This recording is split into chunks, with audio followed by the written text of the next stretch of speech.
Well, good morning, everyone. Just a short time ago at the Ross County Courthouse in Chillicothe, on behalf of the state of Ohio, my office filed a lawsuit against 5 of the largest drug manufacturers of brand name and generic opioids. Companies that we conclude spent millions of dollars to deceptively market their drugs, leading to our state's worst public health crisis. Our complaint makes a number of allegations against these drug companies, and I want to share a summary of those claims with you this morning.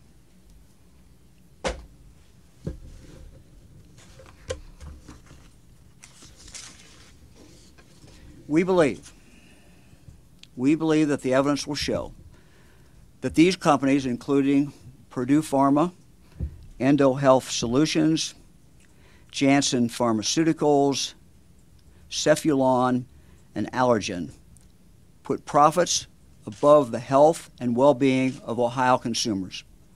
And they did this by flooding the market with misleading information about the risks and benefits of prescription opioids, including OxyContin, Percocet, and many others.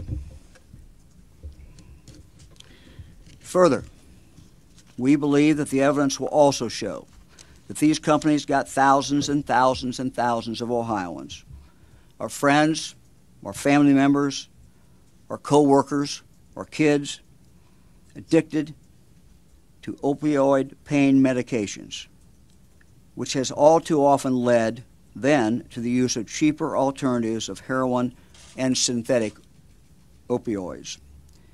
These drug manufacturers led doctors to believe that these were not addictive, that addiction was an easy thing to overcome, or that addiction could actually be treated by taking even more pills.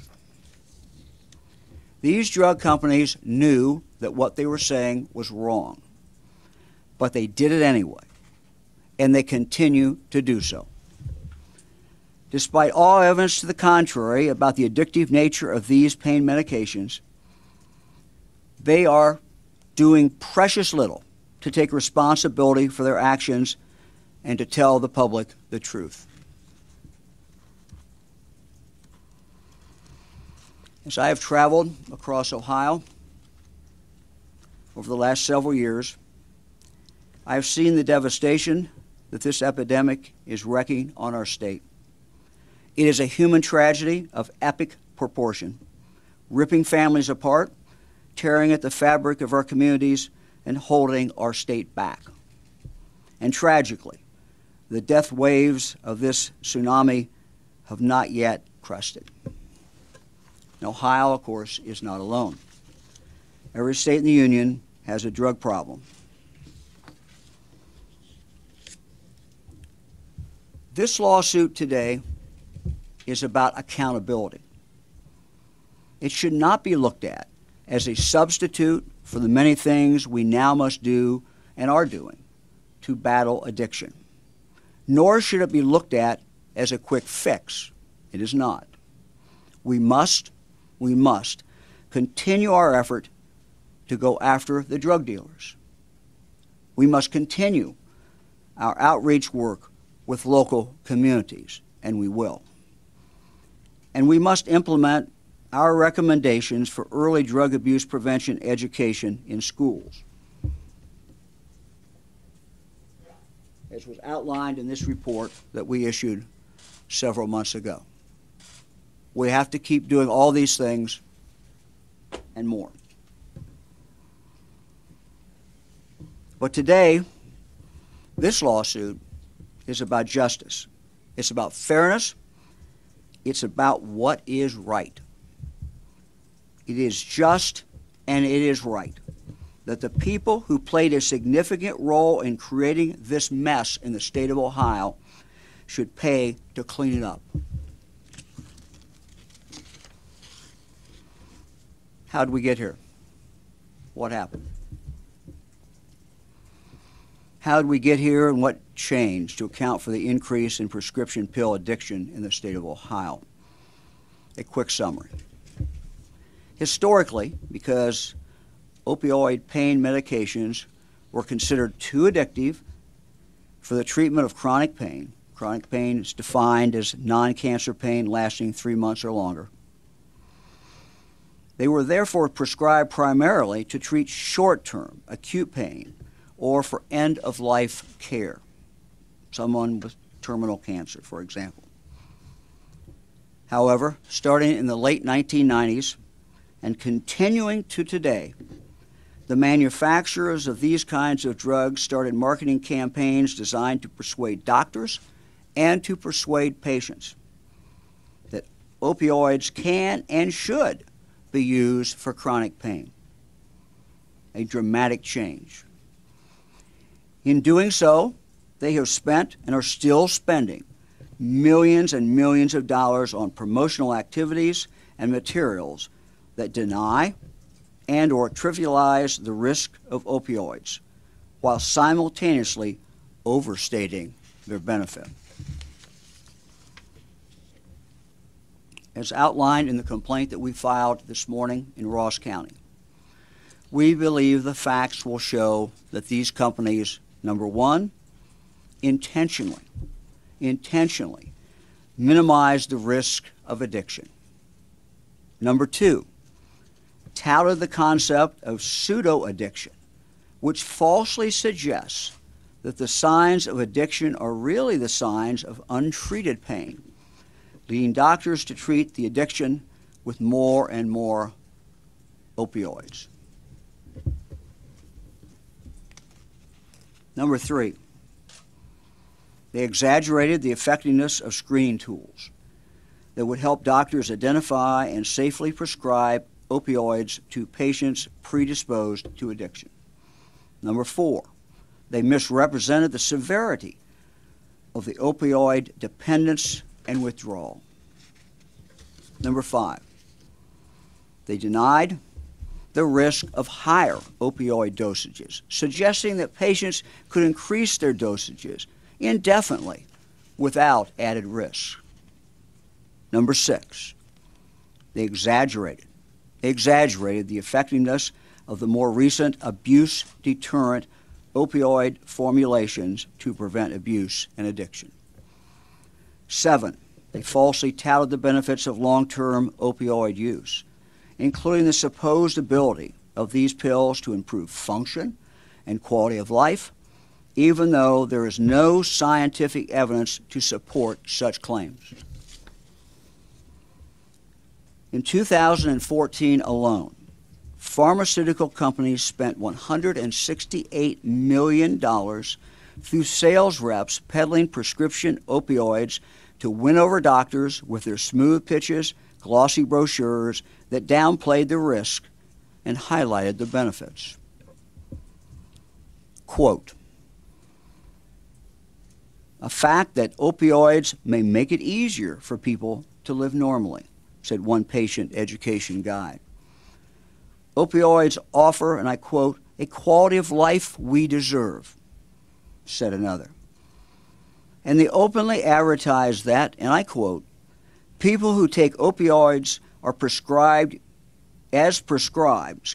who take opioids as prescribed usually do not become addicted."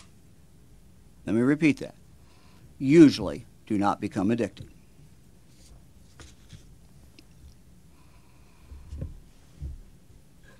These companies hire doctors to serve as key opinion leaders on advisory boards and to be part of speaker bureaus. They funded professional societies and patient advocacy groups that falsely heralded the benefits of these drugs. They spent $14 million on ads in medical journals in 2011 alone. And the industry developed and funded core messages to ensure that the marketing of these drugs was consistently delivered. And of course, guess what happened? Opioids are now the most widely prescribed class of drugs, generating $11 billion. That's $11 billion in revenue in 2014, with projections growing to $17.7 billion by 2021. Between 2011 and 2015, 3.8 billion. 3.8 billion doses of this medication were prescribed just to Ohioans. In 2016, 2.3 million Ohioans were prescribed opioids. That's roughly 1/5 of our state's population. And guess what also happened? People got addicted to heroin.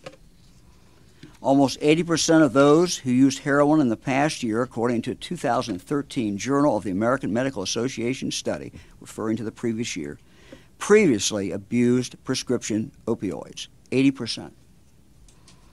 In 2015, 85% of all accidental drug overdose deaths in Ohio were caused by an opioid. In 2016, or according to new data released just this past Sunday by the Columbus Dispatch, 4,169 Ohioans died from accidental drug overdoses, and that's a 36% increase over the year 2015. Last week, the Cuyahoga County Medical Examiner's Office in Cleveland reported a staggering 666 overdose deaths in 2016. That's up from 370 in 2015, with projections for 2017 to be nearly 800 deaths. Meanwhile, coroners in Ohio are struggling to keep up with the body count. In Stark County last March, the coroner had to borrow a 20-foot cold storage mass casualty trailer from the Ohio Department of Health to store the bodies. As Montgomery County Coroner Ken Harshbarger put it, and I quote, "It's just nonstop. We're seeing the same tragedy over and over and over again," end of quote. And then there are the babies. The infants born addicted to opioids due to prenatal exposure and who suffer from neonatal abstinence syndrome. These tiny babies, these tiny infants, face painful withdrawal and may suffer long-term neurological and cognitive impacts.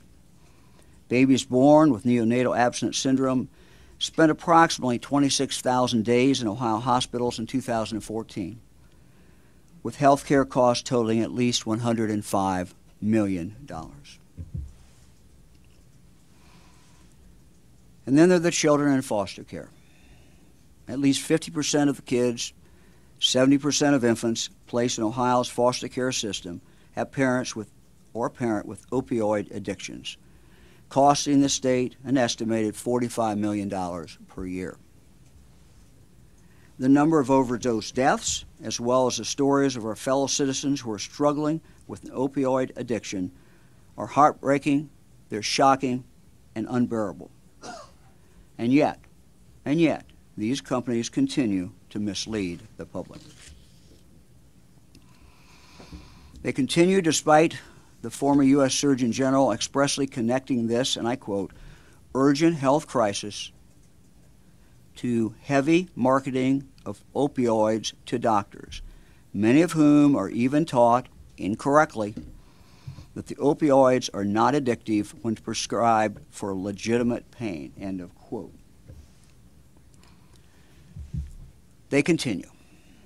They continue despite the Food and Drug Administration finding that, and I quote, most opioid drugs have high potential for abuse and are, and I quote, are associated with a substantial risk of misuse, abuse, addiction, overdose, and death. They continue despite the 2016 Centers for Disease Control and Prevention guidelines pointing out that, and I quote, opioid pain medication use presents serious risk, including opioid use disorder, and that, and I continue to quote, continuing opioid therapy for 3 months substantially increases the risk for opioid use disorder. And they continue, despite the warnings and the small print of their very own drug labels and package inserts, which clearly contradict what they're saying when they're pushing these drugs, clearly contradict their marketing ploys. They knew all of it was wrong. and they did it anyway, unleashing a healthcare crisis that has unfurled far-reaching financial, social, and deadly consequences for the people and families of the state of Ohio.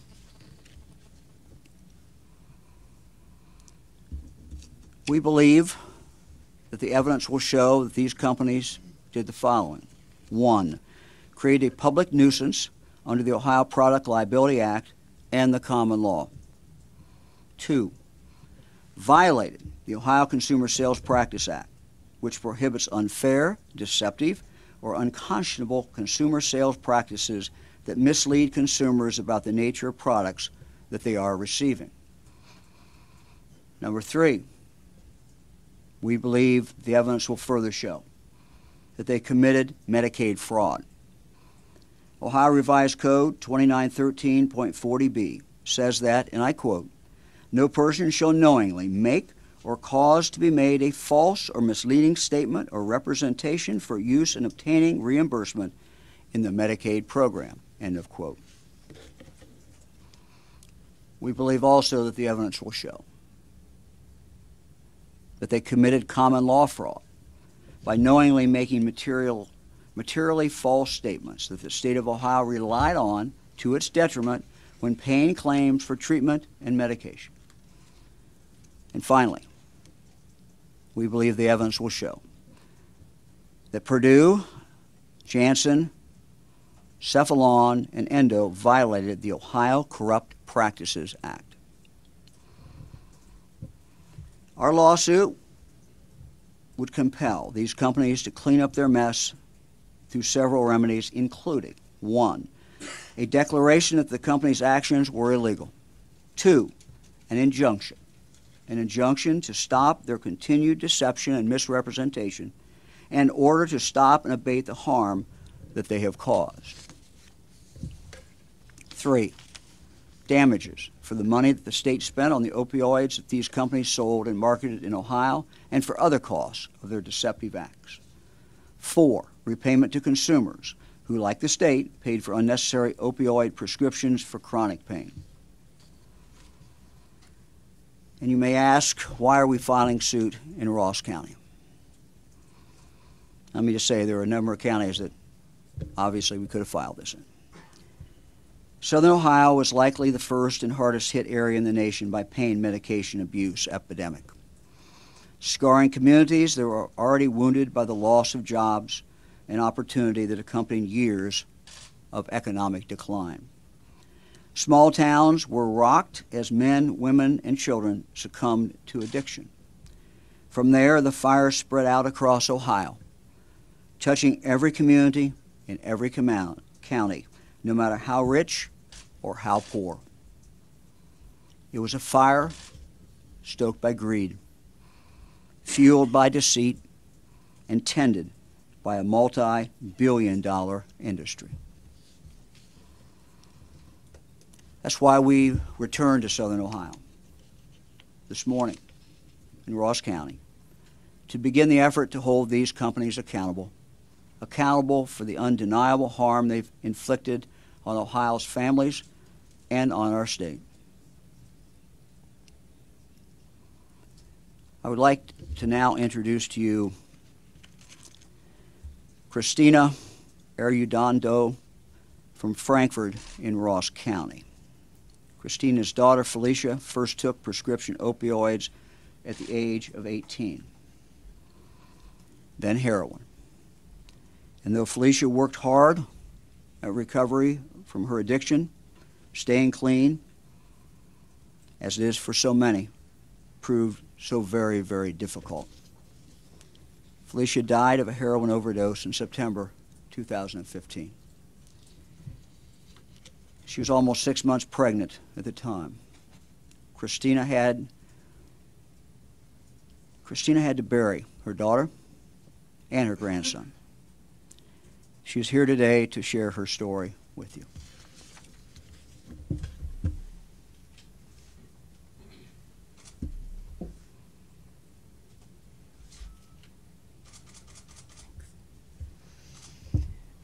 My name is Christina Arredondo. My daughter was prescribed opiates at a young age. Before she was legally able to go into a bar and drink, she was given a substance that altered her mind, quite literally changed the neuropathways in her brain, and led her on a fight that would have continued throughout many, many years. Felicia would have been one year clean from heroin the day after she passed. Personally, she didn't plan this, and that's why I put her picture, her baby picture in here, because at that age, she had no intention of growing up and saying, I want to be an addict. I want to suffer from substance use disorder. She didn't say that, never in her life. What she did say was very evident in her journals. Felicia wrote. Felicia wrote everything that she felt on a piece of paper, and she kept all of these. And in these journals, you could see where she pleaded, even when she was in recovery, for God to take this away from her. She had went through treatment. She was successfully clean, but it didn't go away. It never went away. It was a battle that she fought every moment of every day. There is actually teardrops in the ink, in the journals, begging for this to end. And this is what they've created. There's a lot of people that argue this, and they can, I'm very happy for the people that's been able to take a Percocet or a Vicodin or an oxycodone and not become addicted. But there are many, many people that isn't true for. They absolutely can become addicted within a couple weeks of use. Felicia was amazing. Her addiction did not make up who she was. She could hug you, and people refer to it as the bug hug, because she would turn it into a dance. She was all about her sisters. Her dad was her best friend. We fought for 5 years. I looked back yesterday at a post that I had posted 5 years ago that asked where the parents were, where the parents are during addiction. Well, we're right here. We're fighting. We're not sleeping. We're not eating. We're going through the stress. We're doing things that you would never imagine to try to save our children, while everyone else is looking at us like it's a moral failure. It's not a moral failure. If you can prescribe something to someone and create this addiction. There was even an advocate the other day that was speaking about, I understand that addiction is a choice in the beginning. And I told him, except for when it's not. If you're handed a prescription and said, take this, you had some teeth pulled, take this for a couple weeks, you'll be okay. And then all of a sudden, you have this craving and this desire that overrules everything in your entire world. I see it every day. He spoke of pamphlets that they were handing out by the thousands and thousands. I run a family support group for people that have children in addiction. It costs $1.50 for every one of those pamphlets. The average everyday folks can't pay for that. So they had the ability to just consume all of our communities with what to fill what? Their pockets?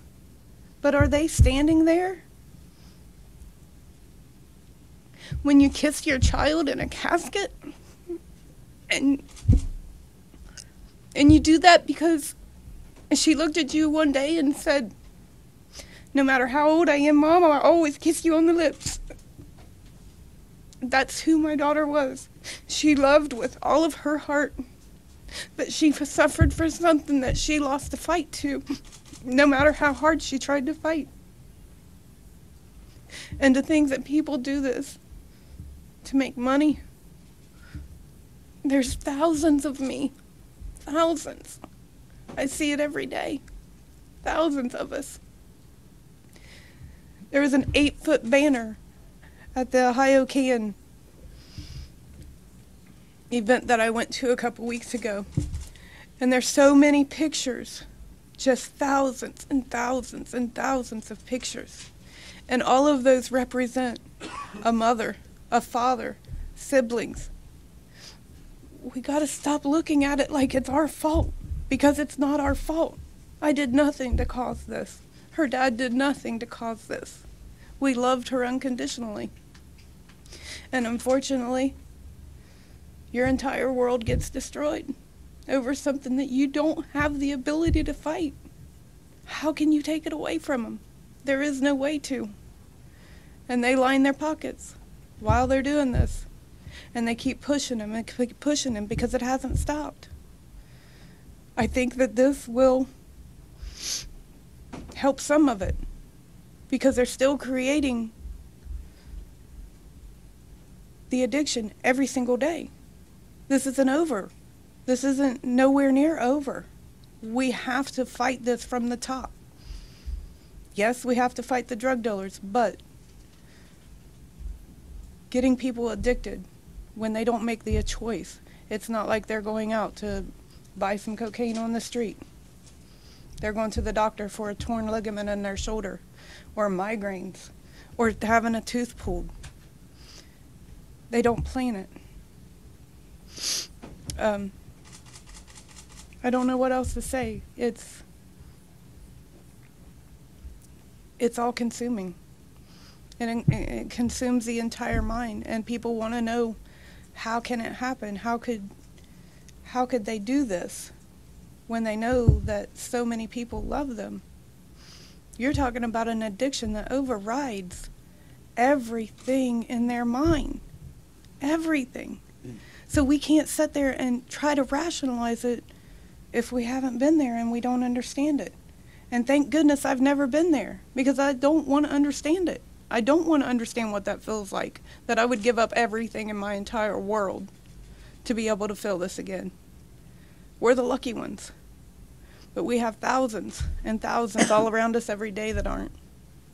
And we've got to support them. We've got to figure out ways to stop this so we don't continue losing generation after generation.